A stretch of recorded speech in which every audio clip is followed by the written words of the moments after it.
রাত 9:30 হঠাৎ কেঁপে উঠল কাবুলের আকাশ।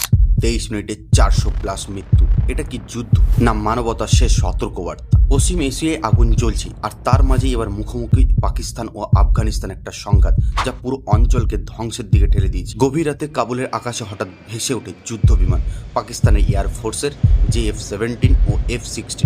তারপর একটার পর একটা বিস্ফোরণ।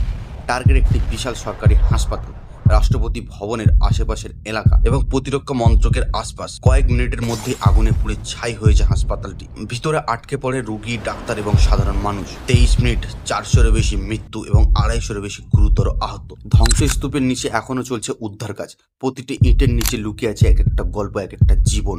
আফগানিস্তানের প্রাক্তন প্রেসিডেন্ট বলেন, এই হামলা শুধু মানুষকে মারেনি, পুরো ভবিষ্যৎকে ধ্বংস করে দিয়েছে। এখন প্রশ্ন একটাই, যখন হাসপাতালও নিরাপদ নয়, তখন এই যুদ্ধ কোথায় গিয়ে থামবে? এটা কি একটা দেশের যুদ্ধ, না এটা মানবতার বিরুদ্ধে যুদ্ধ?